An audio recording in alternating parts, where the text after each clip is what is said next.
Cek. Halo. Ada suaranya? Coba dicek. Ada suara kan? Ada. Terdengar? Halo, dengar ya, Bu ya? Halo, dengar ya? Halo? Oke. Jadi saya kembali lagi. Jadi puasa dalam konteks Sa'id Asyur dalam bukunya ini, dia perhatikan pertama, fungsi kita sebagai khalifatul am bisa menata diri kita terkait dengan kemaslahatan berpuasa. Nah, sampai beliau katakan di sini, wasaumu ruknun asasiyun ar-rabi'un fil Islam. Jadi puasa itu dalam pemikiran beliau itu rukun Islam yang keempat, tapi sangat dasar. Wahwa ibadatun ruhiyyatun badaniyatun. Jadi karena puasa itu mengindikasikan pekerjaan yang dilakukan oleh seorang hamba kepada Tuhannya, kepada Allah SWT, dengan ruhiyah badaniyah. Jadi spiritual, keanggotaan jiwa, semua itu harus patuh, tunduk, taat di hadapan Allah, wa badaniyah, ruhiyah, wa badaniyah. Jadi fisik dan batin itu harus ikut berpuasa. Kita tahu min sanatil hijrah wasaumu ibadatun sirriyatun bainal abdi wa rabbi bainal abdi wa rabbi. Di samping jiwa raga itu harus tetap menjaga semua yang terkait dengan puasa, maka di sana pula Allah Subhanahu wa taala memberikan kebaikan bagi orang yang berpuasa, ibadah ruhiyah wa badaniyah. Jadi fisik, luar, dalam itu harus tetap berpuasa. Bagaimana kalau orang berpuasa hanya fisiknya saja berpuasa? Wajawab lam yasum. Tapi anggota badan yang lain tidak berpuasa. Ya ini yang sama-sama mari kita jaga, mari kita mencoba untuk bisa masuk ke bagaimana puasa yang sebetulnya. Nah, saya sampaikan lagi secara umum bahwa kitab yang kita sudah baca ini ya, dan kita sedang baca punya arahan tentang berbagai jenis puasa, berbagai macam puasa yang menjadi syairah dalam Islam. Nah, lalu menekankan bagaimana kualitas puasa kita bukan hanya puasa zahir, tapi batin kita tetap berpuasa.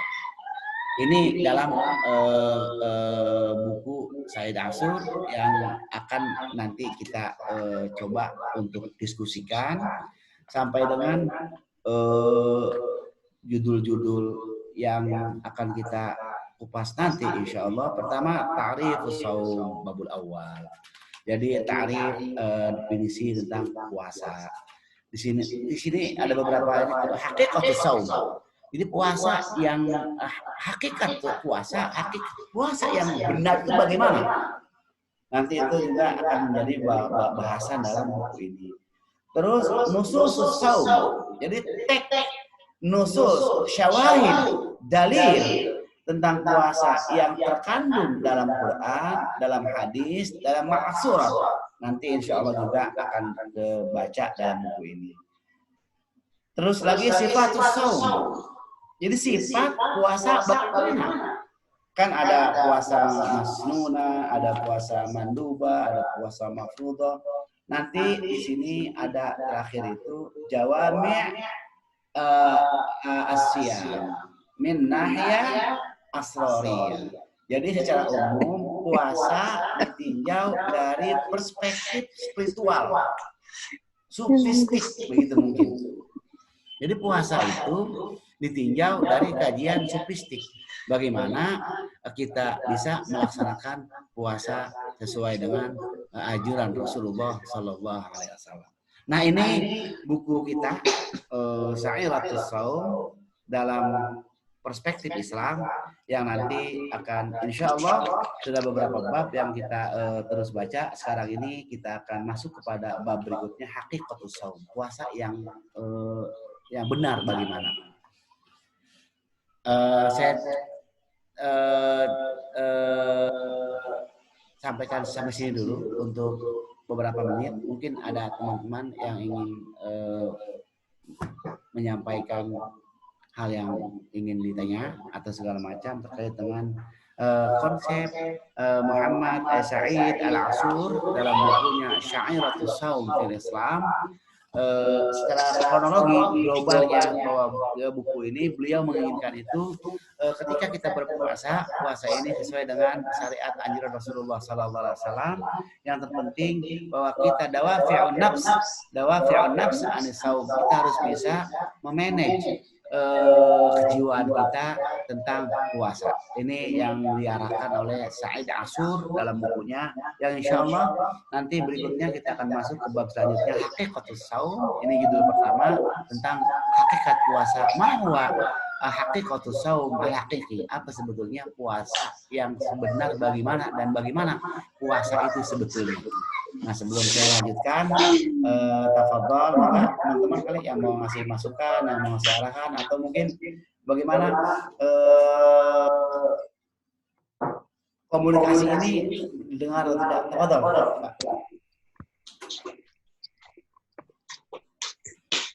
Ada?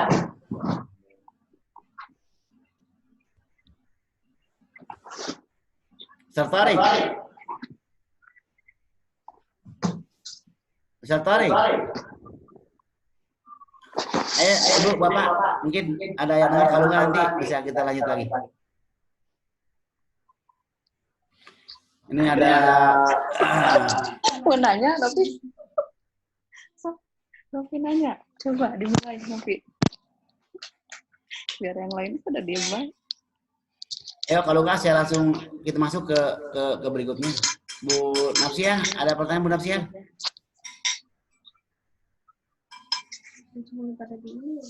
Bu Nafsia?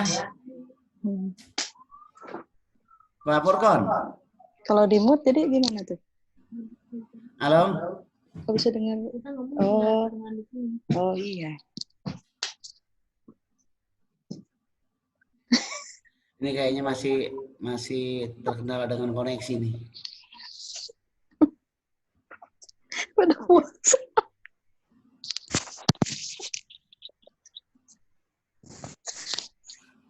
Oke, jika itu, tapi saya mau coba dulu. Halo, coba yang lain coba, ada suaranya nggak?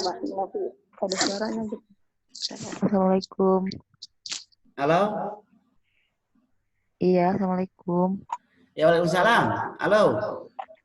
Takutnya enggak. Bu Lia, ada suara Bu Lia? Dengar.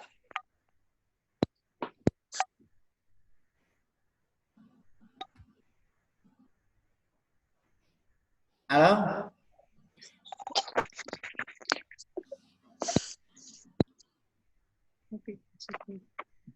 Takutnya nggak ada suara ini. Ada di sini, ada Ustadz suaranya. Ada. Coba yang lain. Assalamualaikum. Ya, Tarik. Pak Tarik. Ya. Ya, Ada suara. ya sampai. Ada Ustadz kalau saya. Coba yang lain takutnya suaranya Bu. Ada, baik kok, nggak ada noise. Oh baik ya, alhamdulillah. Oke. Baik. Dari tadi yang saya sampaikan kronologi tentang buku yang kita baca ini, apa ada yang bisa ditanyakan sebelum nanti kita masuk ini Bang? Karena mungkin 3 hari kemarin itu ada kendala koneksi, jadi bab yang sudah kita baca terlewatkan. Ini nanti kita masuk nanti hakikatus shaum, puasa yang hakikat puasa. Oke, ada? Kalau tidak, saya lanjutkan. Iya. Saya mengajukan pertanyaan. Oke, baik. Assalamualaikum. Suaranya dia enggak. Assalamualaikum warahmatullahi wabarakatuh. Waalaikumsalam warahmatullahi wabarakatuh. Ustadz, saya ingin mengajukan pertanyaan tadi terkait dengan menata hati dalam berpuasa. Kan sebagaimana kita tahu bahwa hati itu kadang cepat berubah ya Ustadz. Yang ingin yang jadi pertanyaan saya, bagaimana supaya hati kita ini tetap istiqomah? 1 detik mungkin lurus, beberapa detik kemudian ternyata sudah berubah lagi. Itu saja Ustadz. Terima kasih. Assalamualaikum warahmatullahi wabarakatuh. Bu Lia ya atau Bu Napsiah. Napsiah, oke, Bu Napsiah. Baik Bu Napsiah. Allah Subhanahu wa taala dalam Al-Qur'an itu memang selalu memberikan arahan a'zamu darajah fi ibadah lahiya tarkizun nafsi anil hawa. Jadi memang dalam beberapa konteks ulama mengatakan ibadah itu yang terpenting harus dimanage dan dirusak dalam ibadah itu hati yang akan terusak.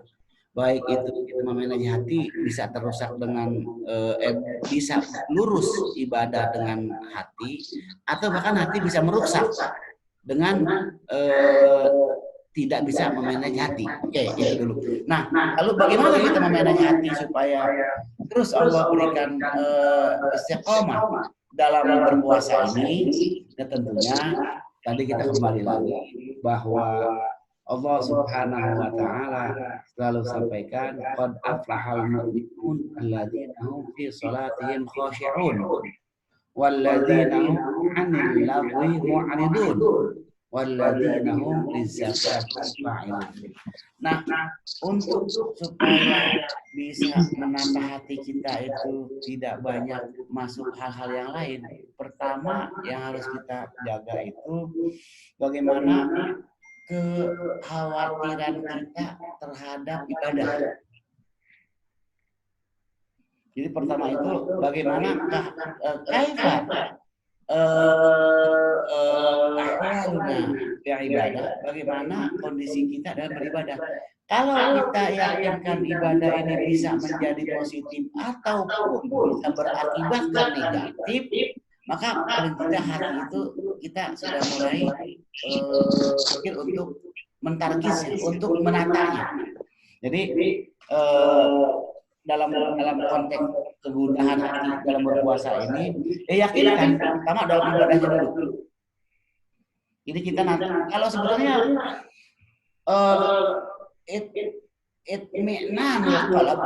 ketentraman jiwa itu sebetulnya itu efek sebetulnya. Dalam perspektif saya, dalam versi saya itu ketenangan jiwa itu efek. Jadi kita harus mencari juga apa awakibnya. Jadi apa sebab-sebab bisa berefek tentram. Nah, hal pertama yang harus bisa ditekankan ke kita itu, coba harus tahu betul ibadah yang kita lakukan pada tahapan awal. Seperti saya katakan berpuasa.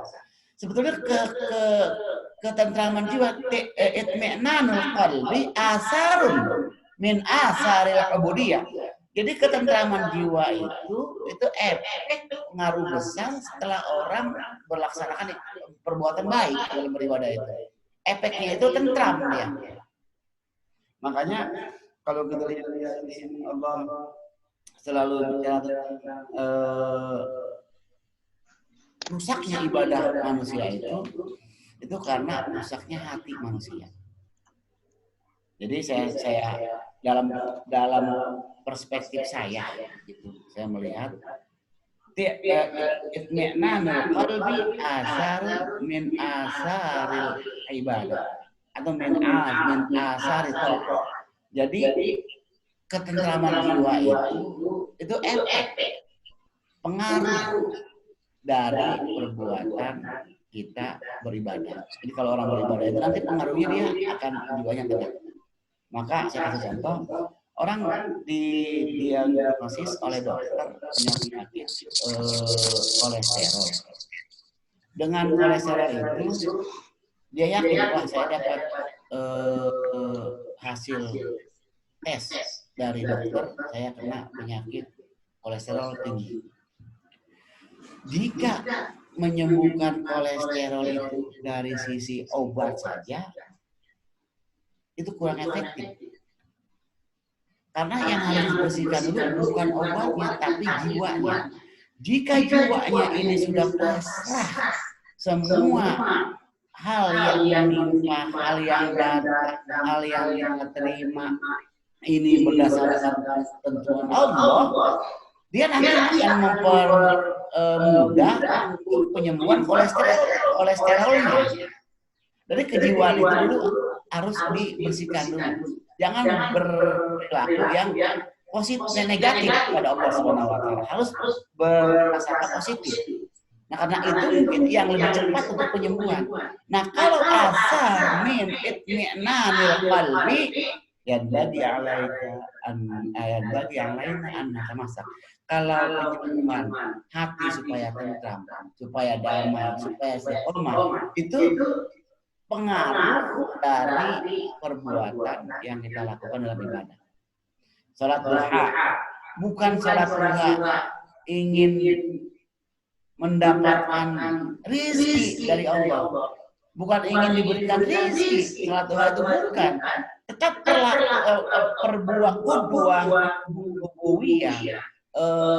perbuatan yang diajarkan oleh Rasulullah sebagai kedua kita laksanakan, terus kita continue melaksanakan salat duha dengan doa yang sudah ma'surat, nas'aluka doa dan segala macam untuk meminta rezeki. Nah, pengaruh efek dari perbuatan baik beribadah, Allah kasih rezeki. Bukan ibadah itu untuk meminta rezeki, tapi efek di asarul ibadah nilna arzaq ini. Itu mungkin desain ketenangan jiwa dalam berpuasa sama. Saya pikir kalau kita sudah melaksanakan zahirnya, artinya kita tidak makan, tidak minum, tidak bermaksiat mata, tidak bermaksiat telinga, tidak bermaksiat pikiran, tidak bermaksiat jawarih. Nah, nanti akan diberikan ketentraman jiwa dalam beribadah oleh Allah Subhanahu wa taala, khususnya terkait dengan puasa. Itu mungkin sekedar asupan yang bisa saya sampaikan untuk bagaimana cara menenteramkan jiwa. Jadi tentram asar min asar ibadah. Ketentraman jiwa itu pengaruhnya efek dari kita berbuat baik. Kan saya contoh, kalau kita selalu berbuat jelek, berbuat maksiat, itu efek pengaruh ke jiwa kita akan jadi jelek.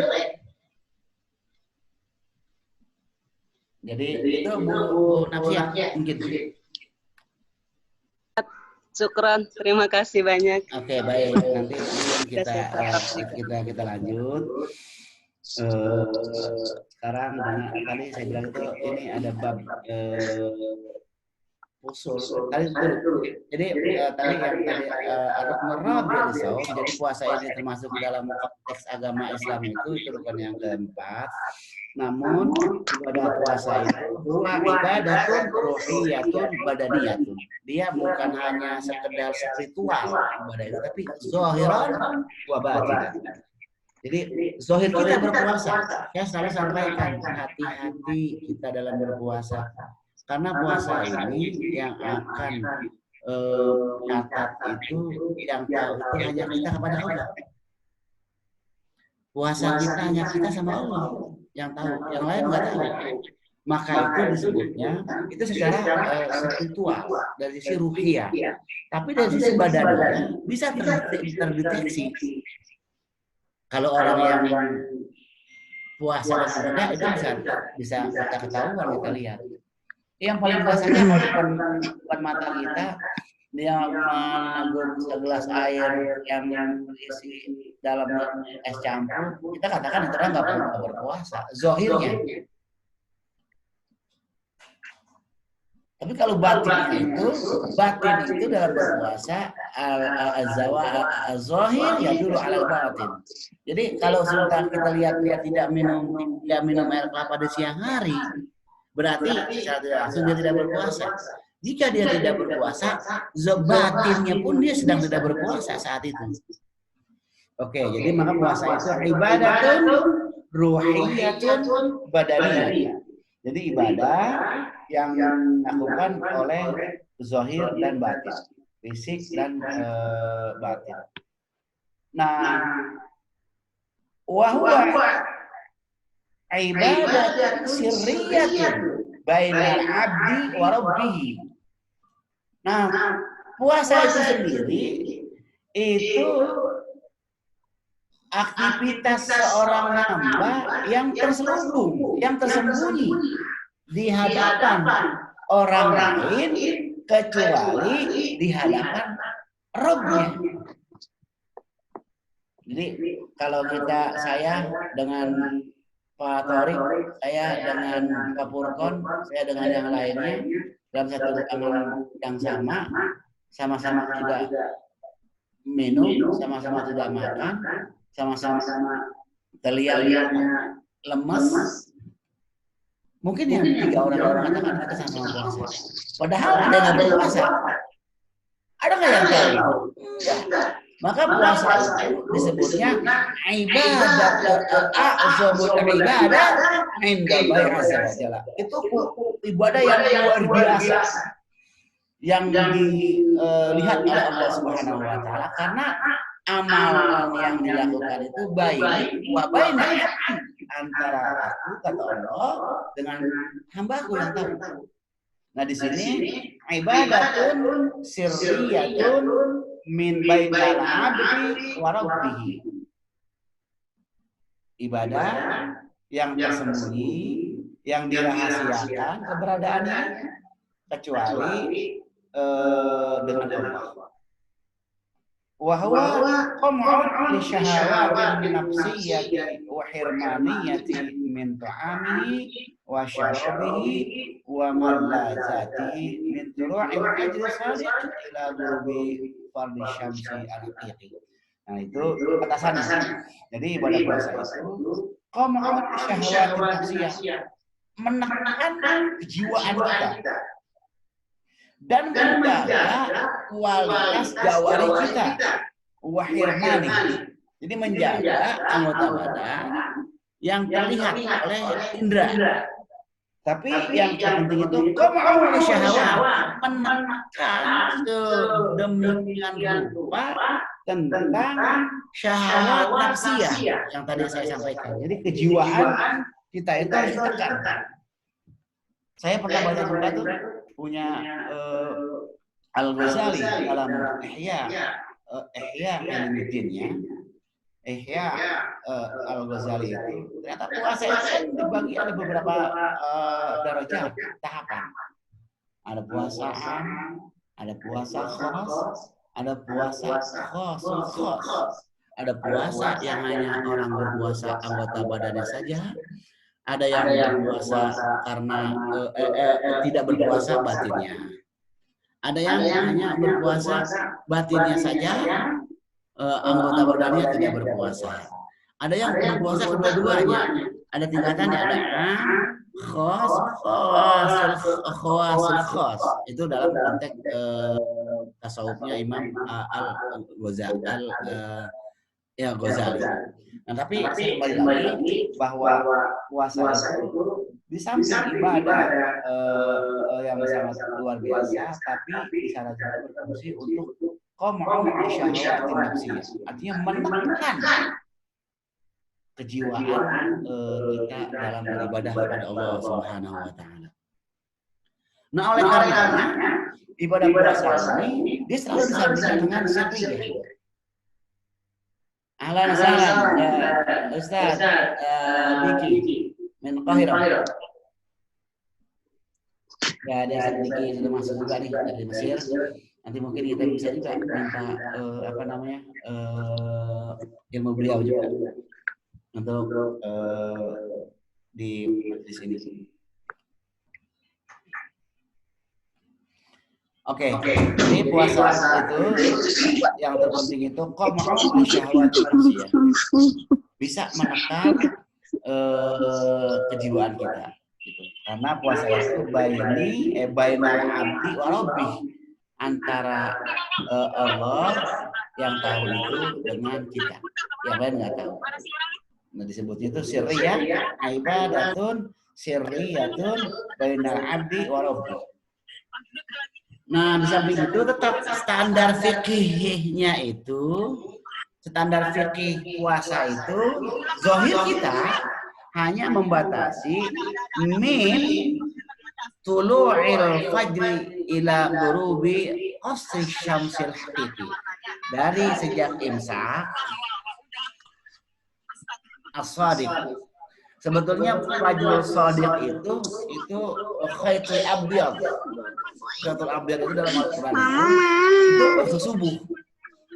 Tapi keikhtiatan itu dibatasi oleh ulama fikih itu menjadi tulu'il fajri as-shadiq itu bermakna imsakiyah, imsak. Nah, ila ghurubi qasri syamsi al-haqiqi, sampai dengan waktu azan maghrib. Itu standar secara fikih. Tapi kita lebih kental untuk saya secara pribadi lebih senang mentahri makna saum min sirriyati siyam. Jadi lebih nyaman, bukan lebih nyaman, lebih banyak membahas dalam karya Asy'ariyah Shaum fil Islam mungkin ke persoalan spiritual. Di samping tentang fikih hakikahnya itu tetap kita sampaikan, tapi bahasan di sini mungkin lebih banyak ke kajian spiritual. Maka wasamu indallahi ta'ala manzilatun kabiratun baina sa'iril ibadat. Jadi saya sampaikan tadi, walisaumi indallahi azza wa jalla manzilatun kabiratun baina sa'iril ibadat. Yaqulullahu ta'ala fi suratul Baqarah, ya ayyuhalladzina amanu kutiba 'alaikumusiyam kama kutiba 'alal ladzina min qablikum la'allakum tattaqun. Nah, itu dalil syawahid. Ma huwa syawahid alladzi yantasiru fi dalail siyam? Yaqulu jalla jalaluhu ya ayyuhalladzina amanu kutiba 'alaikumusiyam ya huwa dalilun sahihun Al-Qur'anil Karim makna asyam. Nah, kembali lagi tadi, jadi bahwa Allah Subhanahu wa taala memposisikan puasa itu manzilatun kabiratun baina sa'il ibadah. Dia punya kualitas yang sangat dahsyat. Bahkan Allah katakan manzilatun kabiratun baina sa'il ibadah. Sekian banyak ibadah-ibadah, ternyata puasa itu menempati tingkat pertama. Komunikasi makhluk dengan Allah. Komunikasi yang dibangun antara kita dengan Allah itu dalam berpuasa.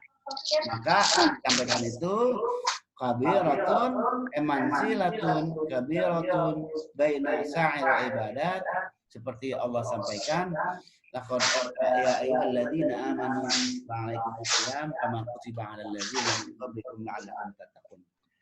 Fasawmu ibadatun qadimatun kataballahu ala umamis sabiqati min ahli Adam alaihi salam ila an khatama risalati bi khatimin nabiyina Muhammad sallallahu alaihi wasallam. Lalu kapan puasa itu, kepada siapa puasa itu diwajibkan?